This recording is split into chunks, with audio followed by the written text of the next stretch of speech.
Welcome back, everybody, to another edition of the Fatboyz Dynasty Podcast, hosted by the Fantasyholics Podcast Network, coming at you live once again on the YouTube channel. Brant, week 6 is all but in the book. Monday Night Football is going on right now. Dallas and the Chargers. It already looks to be a high-scoring game. We've got the Chargers on the board already. Dallas driving on their second possession after a Dak Prescott interception. How are you feeling after week 6, Brant? Man, week 6, the injuries are starting to pile up. I'll go through a quick list here. Actually, I'll do it real fast right now, just while we're doing it. Week 6 was injury riddled. We thought week 5 was bad, but then you add names like CMC with his oblique, Debo with his shoulder, Justin Fields who's doubtful already with his hand. You got Monty with his ribs. Craig Reynolds is about to be the number one guy there because if Gibbs missing more times. You got Ryan Tannehill with his ankle. Malik Willis looked great until the red zone popped up, and the red zone looked taller than Malik Willis, and he couldn't do anything in there. And then you got Jimmy G, who went into the hospital with his back too. I mean, just the injuries piling up, and a lot of quarterbacks that are going to affect fantasy moving forward. Week 6 was that, and then you got 6 teams on bye for week 7. Week 6 was almost that danger zone that you got to get through. Week 7 will be that danger zone that you got to get through with all these injuries. It was just a crazy week. I mean, you saw what the Niners get upset. You saw Philly get upset. You saw Buffalo darn near get upset. You saw the New York Football Giants probably have the best quarterback play they've had all year this week. It was just a crazy week to watch. The Seattle-Cincy game was great. Lots of points early in the game, and then the second half that all the defense decided to show up. It was just a crazy week to watch. Week 6 was fun. Week 6 was crazy. Yeah, you are leaving out one quarterback injury that's of note. That's Trevor Lawrence is questionable for Thursday night with the knee injury. I know we will talk about that one a little bit later on as well. But that one's the one that I'm keeping an eye on pretty heavily just because it is a short week for them. So definitely another one there to keep an eye on. But yeah, Brant, you're absolutely right. Week 6 was crazy. Just an up and down week. We had some studs just have stinker performances.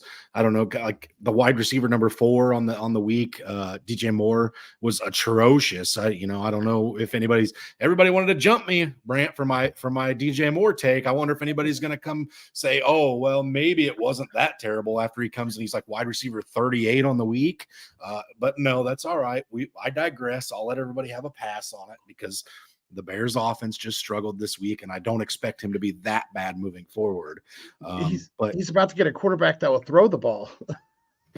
Potentially, yes. But I'm actually going to talk about a wide receiver that's available on the waivers right now in some leagues that outscored DJ Moore this week, Brant. So there's a few of them out there, but I digress. Let's get into it. Week 7 preview. One more thing.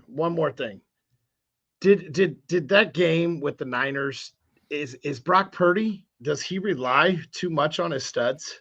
Is that what we found out about the Niners? The one thing I will say about Brock Purdy, Brant, is I'm not going to trash him too hard.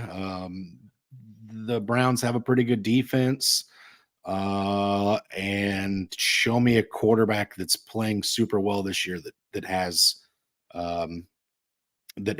less healthy or wide receivers than he does. I mean, Matthew Stafford's balling out, but he's got Cooper Kupp back. He's got the emergence of Puka Nacua. Patrick Mahomes is really about the only one you could make an argument for that's good every week without stud wide receivers. So yeah, I mean, Brock Purdy obviously missing his guys out there this week. It hurt him, but he's Mr. Irrelevant. He's been great up until this week. I'm going to give him a pass. I'm not going to jump him too hard. So we'll see, Brant. I think I'm going to give him a pass. All right, let's get into this episode. Let's get our bibs on. It's time to eat.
real quick, just to provide an update, Brant, before we jump into these waiver claims. Dak Prescott with an 18-yard quarterback touchdown.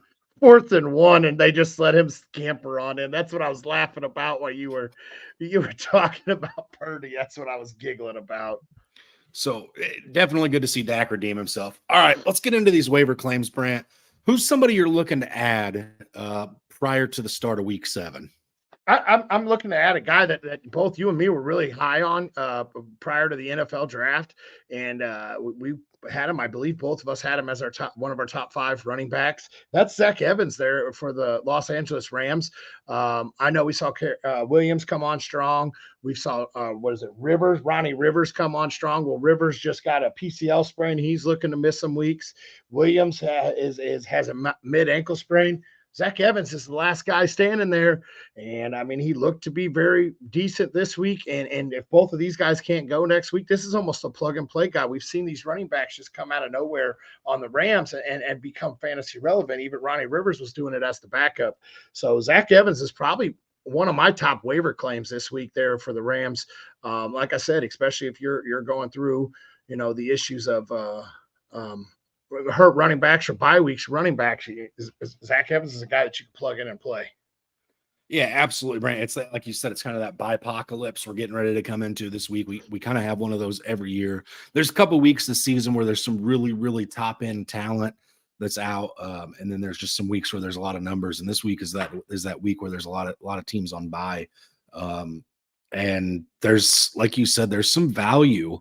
If you look at DeMarcado from the Arizona Cardinals, he was one of the highest claimed players on the Sleeper app last week, Brant, simply due to the fact that James Conner went down and it was next man up. It looked like he was the guy.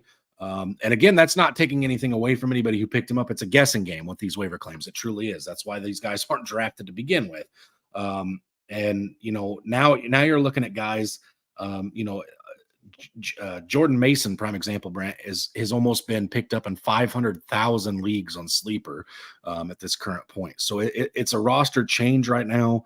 And as you mentioned, Zach Evans is a guy that if he's out there, he's stepping into an opportunity to have a lion's share of a backfield that, just to be quite honest, Kyren Williams has been very good, but he's not been super efficient.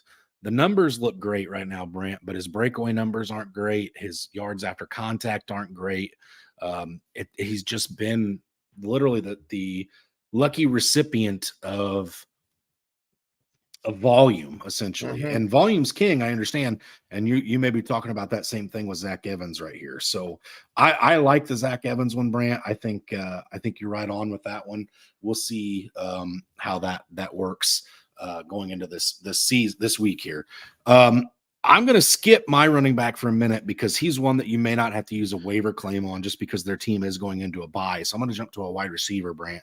And I kind of mentioned this before we hit the intro, but this wide receiver outscored DJ Moore this week. And I know the DJ Moore hate's been real for me. And I know the hate that I've gotten for my DJ Moore hate has been real as well. And it's warranted. I deserve it. But this is a guy that I've been, as much as I dislike DJ Moore, I've been in love with this guy since he came into the league. And that's Wan'Dale Robinson of the New York Giants. He missed the first 2 weeks of the season. He came back week 3, Brant. And since week 3, he has the second highest amount of targets on the team, trailing only Darren Waller by 3. Well, here's the interesting thing. Wan'Dale Robinson's not on the field in 2 wide receiver sets, Brant. He's only on the field in slot sets.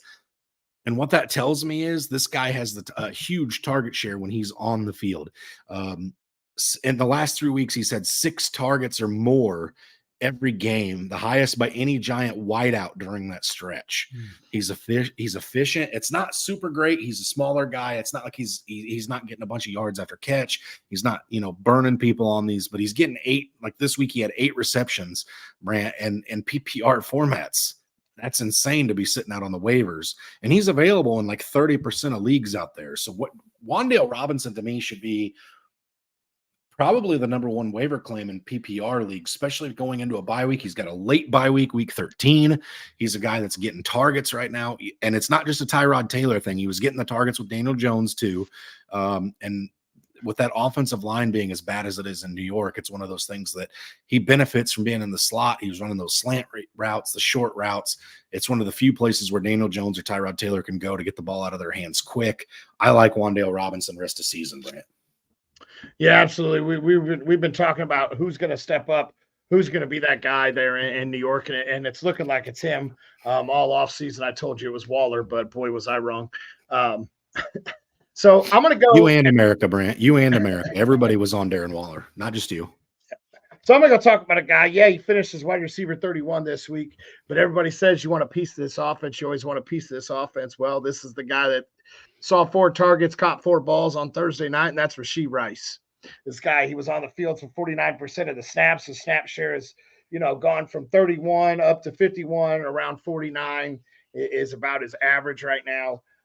He saw 4 for 4, 72 yards, 18 yards per target, 18 yards per catch. His yak ability is not going to be there, but he's in one of the most high-powered offenses in the NFL, if not the most high-powered offense in the NFL, who doesn't have a true number 1 wide receiver. Yes, they have a true number 1 pass catcher, but they don't have a true number 1 wide receiver. And this guy right here could be a guy that could be easily sliding into that role. And that's Rashee Rice. He's a guy that it's a piece of the Kansas City Chiefs offense and a piece to get him this late, or a chance to get a piece this late that could make a huge impact down the road. Is absolutely a guy that I'd be targeting on waivers. Yeah, and so here's the thing that's interesting with Rashee Rice, Brant, that I think it's worth pointing out too, is it's like MVS has had a year and a half with Patrick Mahomes to prove he's that guy. Hasn't done it. Kadarius Toney's getting close to a full year in a Kansas City Chiefs offense. Hasn't done it. The only person that you could make the argument for left town with McCole Hardman. I've seen so many rumors about the Chiefs trading to get McCole Hardman back with him being disgruntled in New York. He's not there. There's nobody in this offense that's proven themselves. Sky Moore, I know we wanted to give him 100 chances. Justin Ross and that were real good feel-good stories. But Rashee Rice is the guy, Brant, that I think you and I for sure were both on him as a top 5 wide receiver in this class, especially post-draft. We love the landing spot. And he's only getting better as the season progresses. The trust is starting to get there with Patrick Mahomes. Yeah, he was a guy that out of SMU, I said he could have been a top 3 wide receiver in this class had his injuries not been there. Had he been at a bigger school, well, he got tied to the best quarterback in the NFL right now. So I think the stock is going to be there. And let me quote old Macho Man: the cream always rises to the top there. So I think it's starting to show. That is one quote, Brant, that you can say again, because we always take Macho Man quotes on the Fatboyz podcast. So I alluded to my running back being a guy that you may not have to waste a waiver claim on this week. I think it's a guy that you can wait till waivers clear. He's going to be down there if people just in your league just look at projections, because this team is on a bye this week. That's Devin Singletary of the Houston Texans. And Brant, you and I kind of felt like this is good. This offense is starting to lead itself to where you and I kind of thought it would be earlier probably than this point, but we're a third of the way through the season at this point. And this week, in a tough win over the New Orleans Saints, Devin Singletary outsnapped Dameon Pierce. Now, here's the interesting thing. Devin Singletary's yards per carry are the lowest of his career at 3.1 or 3.9 yards per carry. It's not nothing to write home about. It's not great. It's not near the top in league average. But what I will tell you is it's a full yard per touch better than his running back mate and Dameon Pierce. Dameon Pierce has been super inefficient this year, averaging just 2.9 yards per carry. Devin Singletary's got better pass catching upside, and he's averaging a full yard per carry better than Pierce. And Brant, I'm wondering if the writing's on the wall here where you and I kind of thought it was heading. Dameon Pierce has officially been outsnapped by Devin Singletary. Yeah, absolutely. And like you said, he's looked better out there. The offense is moving. They just beat a very, very tough Saints defense. I don't want to say a whole Saints team, but the defense is tough. But yeah, I mean, Singletary, as long as he's healthy, I think he becomes the one. And I think after this bye, they really work him in more. So now's the chance to go out and steal him. And I think that like you said, you can wait till waivers clear and really go out there and just steal him, because a lot of people wrote him off when they went to Houston. Yeah, absolutely. And again, you and I were kind of all over this to begin with. It's starting to come out to where we kind of envisioned it, out snapping him, out targeting him, and before long, it'll be out touching. Again, the production is already showing that it's a little bit better for Devin Singletary than it is for Dameon Pierce. I am smashing the panic button on Dameon Pierce. I know you and I haven't ever really super been on that Dameon Pierce train, but that's one that I could see derailing here pretty shortly, Brant. Yeah, that was about a train that I hopped on when he was the only guy in town, and now he's not. And I threw my ticket out the window. I'm illegal on this train. Pull me off. You made it exceed the weight limit. That's fine. I told him. let's get into this new segment that I think maybe a weekly feature here on the Fatboyz Dynasty podcast moving forward. It was your idea, so I'm kind of going to let you take it away here. But it's panic or patience, Brant. So why don't you go ahead and tell the folks about this? Yeah, we're going to do panic or patience. We're going to talk about a guy that maybe they've had 2, 3, 4 down weeks, but maybe it was a guy that was a superstar in the past or had a huge outlook coming into this year. And we're going to talk if you should panic or be patient and wait that it's coming. The time is coming. One of my prime ones that I really thought I was going to talk about today was JT, but I was like, no, I'll give him one more week, and then maybe he'll be on this segment next week. But that's kind of what we're going to go with. Are we waiting on him to start to see how they turn? Or are we going to be patient and see if it goes? Are we hitting the panic button and trying to get off them before it's too late? Okay. So do you want to take us away with your guy, Brant, since this is your baby? I'll take it away. My first one is actually James Cook of the Buffalo Bills. He's had 2 straight weeks with under 10 fantasy points, and I believe that's in our league. That's a little jacked up in scoring too. I believe that's where I pulled it from. So he's under 10 fantasy points. He's splitting work with Murray. They both saw 49% of snaps this week. I know Damian Harris got hurt and taken off the field. Hopefully everything's well. I haven't even got on Twitter to make sure or to see what has been said about him. He's good. But yeah, he is okay. Yeah, but James Cook, his snap share was starting to go down. His snap count was starting to go down. And this guy was supposed to be an RB1 this year. Like everybody was on him. He was going to be the best. Well, guess what? He just shared the exact amount of snaps with the oldest rostered running back in the NFL right now. I think Sunday Night Football drilled that into our head a few times last night on the cast. At 33 years old, and I'm sorry, Murray looked a little more proficient with those touches than Cook did. Cook really finished with 71 yards off of, I think he had 2 straight 14 or 15 yards runs. So there's almost half his yards in 2 runs. Other than that, he didn't look that great. What are you doing about James Cook? So James Cook's interesting to me, Brant. So the one league I own James Cook in, my team's right around that 500 mark. Very young. My oldest wide receiver that I play is one of Chris Olave, Garrett Wilson, or Drake London, who I think it's Garrett Wilson. So, it's a very young roster I have. So I'm started out pretty good in that league. I'm kind of not there right now. So I think I'm at a spot where I can be patient. If that roster was set to contend right now, I think I would be looking to move on from James Cook, let somebody else buy into the hype of the Buffalo Bills offense, maybe see if I can't go out and get one of the aging vets that are out there potentially. Maybe somebody's a little frustrated with an Aaron Jones, something like that, Brant, and I can potentially pivot. But in the one league I own him, I'm going to be patient with him because I stand to lose nothing. If I was in a contender, I think I'd be smashing the panic button. Yeah, definitely. If I'm a contender, I think I'm smashing the panic button or I'm going out to try to acquire Pierce or Murray because, or not Pierce, Harris or Murray. Like you said, if you're contending, even in redrafts, if you're really, you really think that you have a good roster, now's the chance to move on from him. If you're able to be patient with them, I would love to be patient with them. In dynasty leagues, if you're right there in the middle of the pack and you don't think you really have the best contender, I think you do have to be patient with him. In redrafts, if you can bench him and see how the next couple of weeks come out for the Bills, then great. If not, I'd be hitting that panic button. I'm not dropping him. I'm seeing what I can get for him in redraft leagues because right now, in my mind, he's really bench depth unless you're forced to start him. I just don't. I don't know if I trust him. Would going into these bye weeks, Brant, let me just flip this on you just real quick if I can. Would you take a dart throw on him as a buy low candidate if you were a contender potentially looking for, again, this is a week 13 bye week team late in the season? Would you take a gamble on him to say, hey, this is a running back depth piece to get me through my bye weeks? If he busts, oh well, I'm not going to give up a ton for him. But if he hits, he's going to help me. Would you, as a contender, potentially take a flyer on him? Yeah, absolutely. If you could get him for a decent little price, maybe you ship Dameon Pierce over there to get him. Just saying.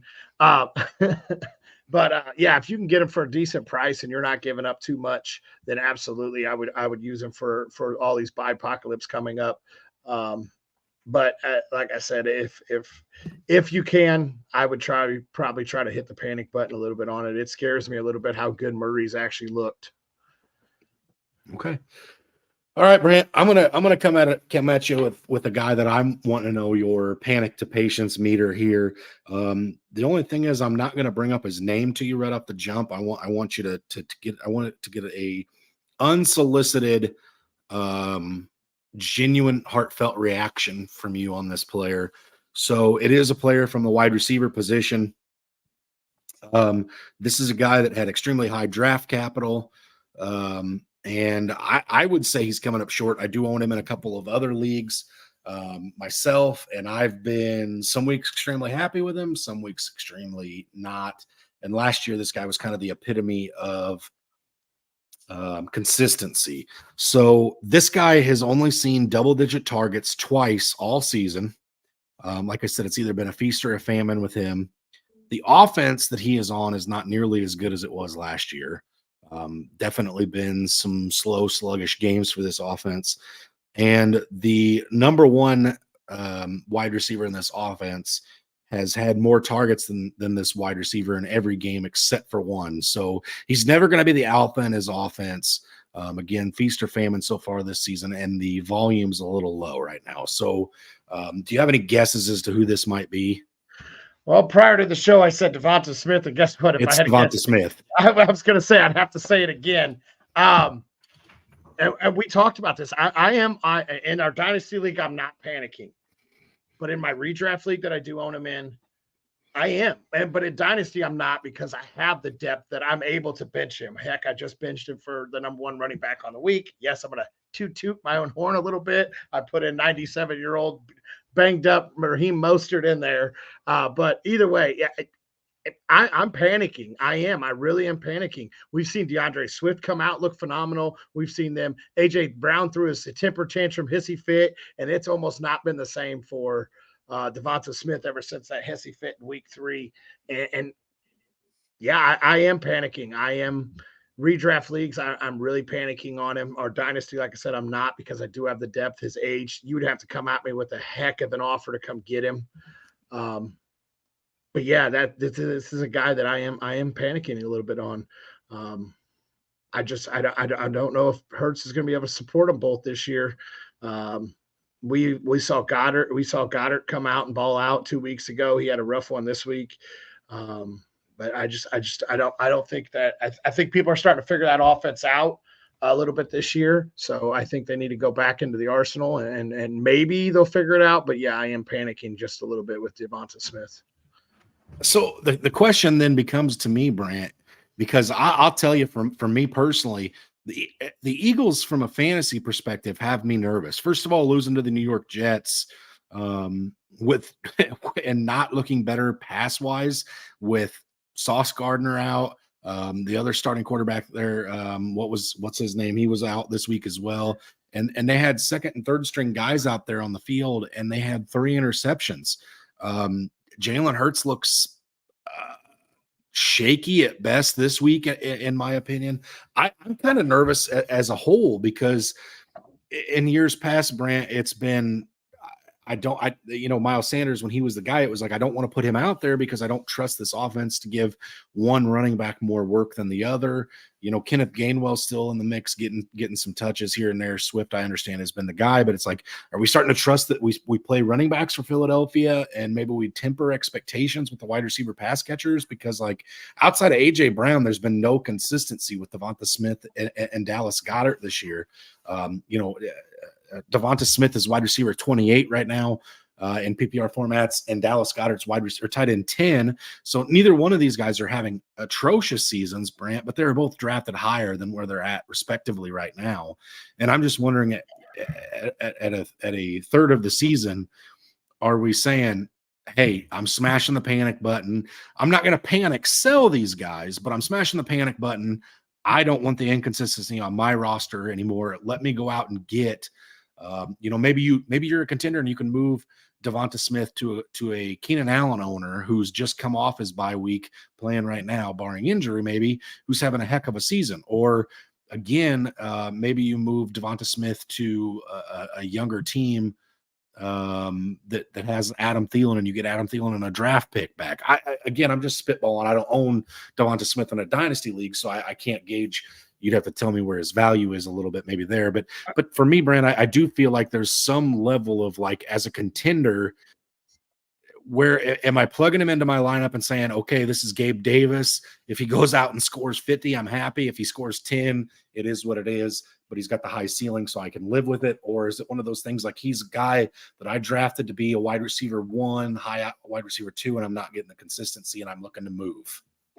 If you're a contender and you can go out and grab a Keenan Allen or Adam Thielen, who's having an amazing year, then absolutely I would be moving them. Yes, I want the draft picks with it because now I'm taking the age, probably 97 years difference between those two old farts. But either way, yes, I want the draft picks to go with it. But definitely, I am smashing the panic button. And if your league's not as deep as ours, where you have that benefit of being able to sit him.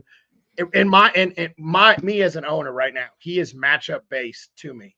I didn't do my research all the greatest on that. I probably should do. The fact I own 97 Eagles on my roster, I probably should have found out that Sauce was out. But him and Goddard are both almost matchup bases for me, and I don't like my other two options at tight end. I loved them last year, but I'm not a fan of them this year. I'm panic selling Smith if you don't have the option to put him down on your bench and wait. If you're a contender right now and you have to start him and you can't survive without him being the consistency he was last year, yes, I am selling him. And Dallas Goedert, as you spoke about this, Dallas Goedert has only finished inside the top 10 tight ends once. He got saved by his week 5 performance with 30 points. Other than that, he wouldn't be anywhere near the top 10. Mm-hmm. And it's the fact that tight ends have been, if your name ain't Travis Kelce, you've kind of almost maybe Sam Laporta, you got to put up there, but you haven't been consistent. Those two right there are the meaning of consistency. Everything else in last year's league, you're probably looking at him being tight end 15, 16 right now. Hey, Kyle Pitts has been consistent as hell the last 2 weeks. You don't talk bad about my tight end 1. He was very consistent the first 2 fucking years too. The 2 years too. All right, there it is. I got a hot take out of Brant. All right, let's move on to this Thursday night game, Brant. So on the surface, this looks like it's a pretty good game. The Jags traveling to New Orleans to play the Saints. It's a low scoring game right now. Vegas has got the over under at 39 points. I have to imagine that that's due to the injuries to both Trevor Lawrence as well as Chris Olave. Those are kind of like 2 of the bigger name banged up players in this contest on Thursday night. What's your take on this Thursday night contest, Brant? Is it one that are you nervous about first of all, if you're owning any Jags pass catchers, are you tethering interest to a healthy Lawrence, or do these guys all start regardless of who's under center? I'm tethering my expectations on him if Lawrence isn't under. I honestly probably couldn't even tell you who the backup there is. So yeah, I am definitely. I'm also tempering expectations for Travis Etienne if Lawrence isn't under center, because he has been so involved in the pass catching game there. And you're playing the Saints, who have been very good on defense. I know they had, just got beat up by the Houston Texans, but really, I was tempering expectations prior to Lawrence going down, and I definitely am with Lawrence being down. Yeah. So on the opposite side of the ball for me, Brant, on the Saints side of the ball, Kamara and Olave don't come out of my lineups if they're playing. Olave I knew had been pretty good this year, but he's been over 10 targets in 4 out of 6 games so far this season. So Olave plays for me if he's healthy. And I think I kind of stand the same. The only 2 players that I think I'd start with any level of confidence on Thursday night on the Jacksonville side of the ball without Trevor Lawrence would be Evan Ingram and Travis Etienne, Brant. And that's kind of the extent of where I'd be comfortable with the Jacksonville Jaguars. I got to see what the Eagles matchup are to see if I'm starting Etienne. But yeah, definitely, it's gonna be interesting. I think it's gonna be a really good game, even with Lawrence being, if Lawrence doesn't play. I think it's going to be a very, very good game. I think it's going to be a defensive battle game. The Jags have been coming on a little bit better, so I do expect a very good game on Thursday night. Get back to something that's worth watching, not the Kansas City Chiefs struggling against the Broncos and only hanging 19 points.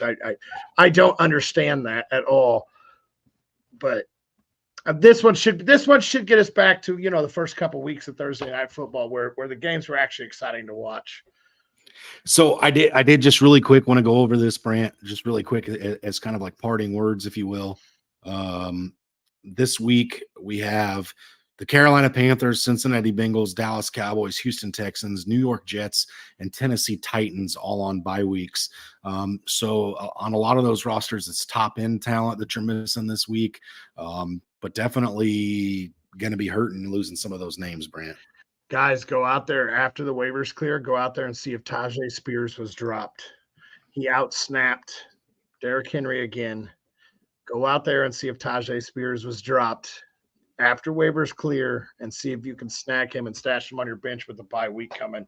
I'm telling you, this guy coming into the future could be explosive for your fantasy team. So go see that. That is one of the biggest names that I think is going to get dropped this week. Yeah, if he's on the waiver, Brant, in a dynasty league, he's got to be picked up, especially if your dynasty league has taxis.